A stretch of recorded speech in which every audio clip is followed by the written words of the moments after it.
नमस्कार, news our में आपका स्वागत है। मैं हूं तरुणा। मध्य प्रदेश में 2 सीटों पर उपचुनाव होना है। पहली है बुधनी और दूसरी है विजयपुर। जो बुधनी है वो हॉट सीट कही जाती है और आज हम बुधनी में ही मौजूद है और हमारे साथ निर्दलीय प्रत्याशी आरती गजेंद्र शर्मा मौजूद है। आरती जी, आपका बहुत बहुत स्वागत है न्यूज आवर में। सबसे पहले हम आरती जी से ये सवाल करेंगे, आरती जी जो है वो दिग्गजों के बीच में उतरी है तो उनके हौसले को सलाम है। तो आरती जी, लेकिन जीतना भी जरूरी है, कैसे? मैं अभी गांव में गई, देखिए कि वहाँ की सड़कें बहुत खराब हैं, निकलने में भी बहुत दिक्कतें आ रही हैं। वहाँ के महिलाओं और पुरुषों से भी पूछा, मैंने कहा आपको क्या परेशानी है?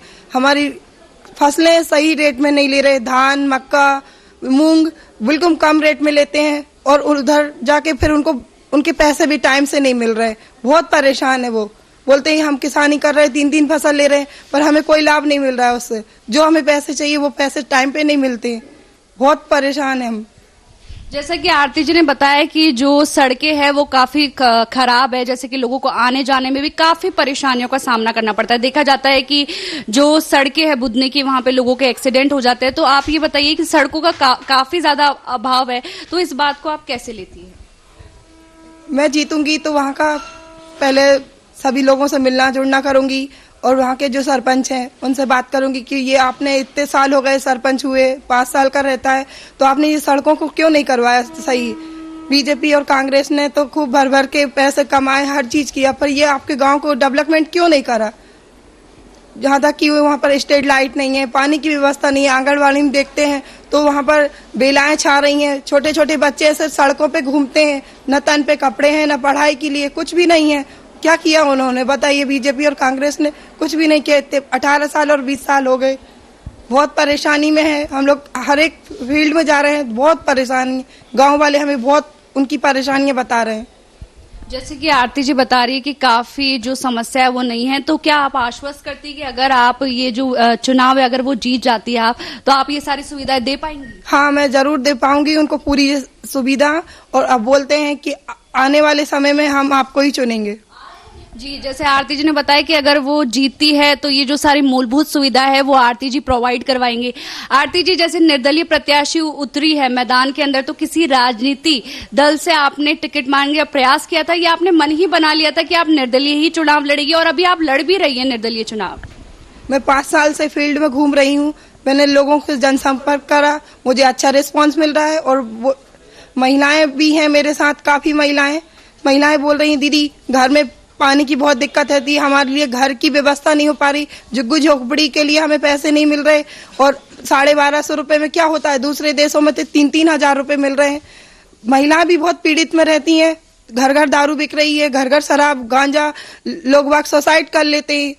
महिलाओं के साथ बहुत अत्याचार हो रहा है। 5 साल 10 साल की लड़की के साथ भी बहुत गलत हो रहा है। अभी कल के ही पेपर में आई थी, किसान की लड़की मक्का क्या बेचने के लिए गई, लेकिन उसको 200 रुपए कम दिए तो वो बच्ची फिर से पैसे लेने चली गई, तो उसके साथ बहुत गलत हुआ। ऐसा नहीं होना था उसके साथ। डॉक्टरों ने भी बोला कि ऐसा केस तो मैंने पहली बार देखा है जो कभी नहीं हुआ। जी, जैसे बताया आरती जी ने कि जो काफी समस्या देखने को मिल रही है, जैसे इन्होंने सड़कों का भी बताया और अब जैसे इन्होंने बोला है कि जो युवा है जैसे कि बुधनी के अंदर 3 उद्योग है और युवा बेरोजगार काफी है। तो ये बताइए कि अगर जो आदी हो जाता है युवा, काफी जैसे कुछ नहीं करता है, खुद के गोल को नहीं पूरा कर पाता है, तो बेरोजगार है युवा बहुत ज्यादा, तो आप उसके लिए क्या करेंगी? मैं उसके लिए अच्छा रोजगार लाऊंगी जिसमें ऐसी घटना ना हो, मेरे भाई बंधुओं को कभी सुसाइड करने का मौका ना मिले, जो रोजगार मिले उनको अच्छा, जो अपनी रोजगारी करेंगे तो उनको ऐसा घर में परेशानी नहीं उठानी पड़ेगी, उनके बाल बच्चे अच्छे से पलेंगे और उनको अच्छा काम करने का मौका मिलेगा। जैसे कि इन्होंने बोला महिलाओं के लिए भी बोला कि जो ये महिलाओं के लिए जब ये ग्रामीणों से मिली, बुधनी की जो जनता है वो ग्रामीणों से मिली, उनकी समस्याओं को जाना। ये भी एक महिला है, मैं भी एक महिला हूं, तो ये बताइए कि अगर महिलाओं को जैसे कि किन किन समस्याओं का सामना करना पड़ता है और आप कौन कौन सी समस्या है, जब आप मैदान में उतरी, जब आप ग्रामीणों से मिली, तो उनकी कौन कौन सी समस्याएं थी महिलाओं की जो कि आप अगर जीत जाती है तो आप वो पूरा करेंगी? महिलाओं के लिए पढ़ी लिखी हैं तो उनके लिए जॉब की वैकेंसी निकालेंगे, जो महिलाएं विकलांग है तो उनके विकलांग के लिए थोड़ा सा जो करना चाहती हैं काम धंधा उनके लिए वो निकालेंगे, और जो बच्चे पढ़ने वाले हैं उनके पढ़ने के लिए अच्छे स्कूल, अच्छे से अच्छे कॉलेज, हर चीज की व्यवस्था करी जाएगी।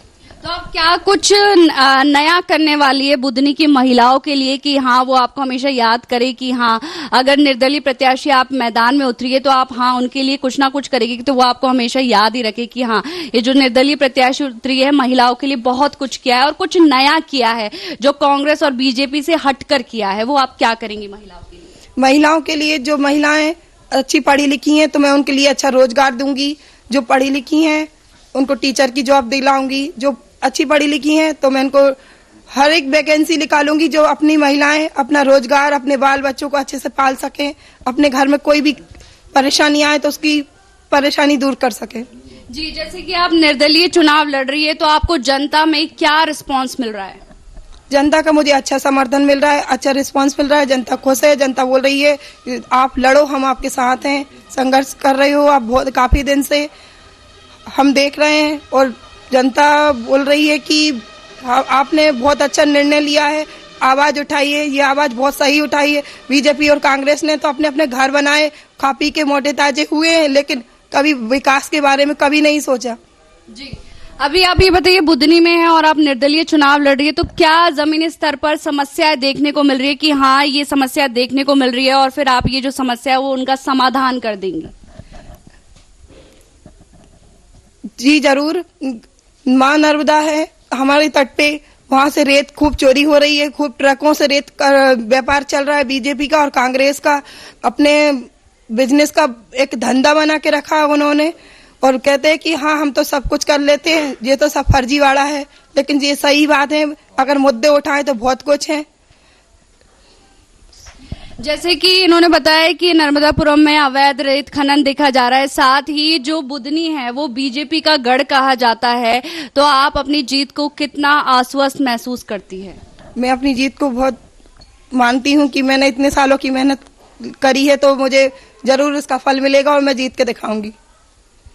जैसे कि इन्होंने बताया काफी अच्छा कॉन्फिडेंस है इनके अंदर कि ये निर्दलीय प्रत्याशी है और बुधनी में ये उतरी है। और अभी जैसे कि जो बुधनी है वो बीजेपी का गढ़ कहा जाता है, साथ ही यहाँ से जो सीएम शिवराज सिंह चौहान है उन्होंने अपना राजनीतिक सफर यहीं से शुरू किया है, तो जनता आपको मौका क्यों दे? आरती जी, जनता ने मौका इसलिए दिया है कि जो बुधनी में काम नहीं हुए हैं, जैसे कि रेलवे स्टेशन है वहां सिर्फ 2 ट्रेन रुकती हैं, हमें अगर बड़ी ट्रेन पकड़ना रहता है तो हमें इटारसी जाना पड़ता है, नर्मदापुरम जाना पड़ता है। ऐसा क्यों है? इतने सालों से यहाँ स्टेशन है पर 2 ट्रेन रुक रही हैं, उनको अनुमति क्यों नहीं दी जा रही है?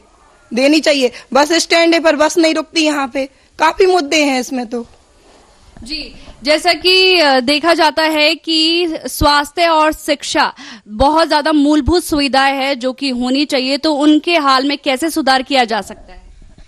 शिक्षा, स्वास्थ्य, उनके आधार में जो व्यवस्थाएं पुरानी हैं, हॉस्पिटल है, स्कूल हैं, उनको अच्छे से मरम्मत करेंगे, उनमें स्टाफ लाएंगे, व्यवस्थित व्यवस्थाएं कराएंगे और हर एक वो बच्चे को शिक्षा दिलाने का प्रयास रहेगा। और कोई भी हमारे शासन में या हमारे विधायक बनने के बाद ऐसा सड़क पे पड़ के नहीं मरेगा, उसकी हम व्यवस्थित व्यवस्था करेंगे। जी, जैसे देखा जाता है कि जो सड़कें हैं वो काफी बदहाल है, लोगों को आने जाने में परेशानी उठानी पड़ती है, काफी सड़कों का बुरा हाल है, एक्सीडेंट भी हो जाते हैं, तो उसमें आप क्या सुविधाएं? हाँ, एक्सीडेंट हो जाते हैं तो जहाँ गड्ढे हैं उनको समय समय पे बनवाना पड़ता है और बाकी नेताओं का ध्यान जाता नहीं है, सब अपने अपने काम में लगे रहते हैं। तो ऐसा है कि जब जनता प्रतिनिधि को चुनती है तो प्रतिनिधि की जिम्मेदारी होती है कि वो 5 साल जनता के बीच रहे, जनता की छोटी समस्या हो या बड़ी समस्या हो वो जनता की समस्या होगी। हमारे भारत की जनता बड़ी भोली भाली है, भारतीय जनता पार्टी हो या कांग्रेस हो, लोगों को वो जनता को प्रलोभन दे के फंसाते हैं। हमारे भारत के लोग बहुत सीधे सच्चे होते हैं, हम यदि उनसे कहते हैं हमें आप वोट देना, वो हमें समर्थन देते हैं। तो बीजेपी कांग्रेस को हम बहुत दिनों से देखते आ रहे हैं, इनको जनता ने वोट दिया, आज जनता इनसे बहुत पीड़ित है, हर गाँव से बहुत अच्छा सपोर्ट मिल रहा। आज हम बख्तरा गए, जोन तला गए, वहाँ कुछ लोगों ने मतलब ऐसे हमें गले लगाया कि भैया आपको तो चुनाव लड़ना ही था, आपको तो आना ही था। सायगंज में भी यही स्थिति है, डोबी बनेटा में भी यही स्थिति है, सिलगेना और भी बहुत सारे तमाम गांव गए। मतलब ऐसा कोई गांव नहीं मिला जहां हमें बोला हो कि नहीं भैया मामा का काम अच्छा है कि राजकुमार पटेल का काम अच्छा है। लोग कहते हैं ये दोनों एक हैं, और इसका हम आरती गजेंद्र शर्मा को विजय श्री का आशीर्वाद देते हैं। ये हमें पूरी विधानसभा में सैकड़ों लोगों ने दिया है। जी, जैसे कि इन्होंने बताया कि इनको काफी अच्छा रिस्पांस मिल रहा है जब ये मैदान में उतर रहे हैं, और बिल्कुल आप विधानसभा चुनाव जीते और आपको बहुत बहुत बधाई। और जैसे कि देखा जा रहा है कि जो चुनाव है वो काफी सरगर्मियां तेज हो गई है, तो उसी को लेके मेरा सबसे पहले ये सवाल है कि जनता, जैसे आपने बोला अच्छा रिस्पांस आपको मिल रहा है, तो जनता यहाँ पर आपको ही क्यों चुने? जनता हमें इसलिए चुन रही है कि एक तो हम आम आदमी पार्टी के नेता, मैंने पिछले साल भी पार्टी का काम किया, और जनता ये जानती है इन दोनों से जनता तकलीफ में, जनता तीसरा विकल्प चाहती है, तीसरा कोई अच्छा कैंडिडेट हो। अब मेरे मुंह से मेरी तारीफ नहीं करता, मगर जनता के बीच हम जा रहे हैं तो जनता की राय है, शर्मा जी आपने बहुत अच्छा काम किया, दीदी आपने बहुत अच्छा काम किया, बेटा आपने बहुत अच्छा काम किया, आप चुनाव लड़ें, हम आपके साथ हैं।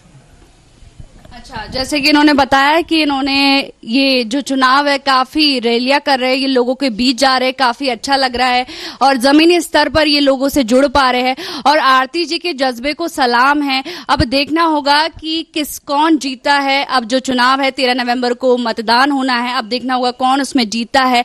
कैमरामैन हर्ष के साथ तरुणा बुधनी।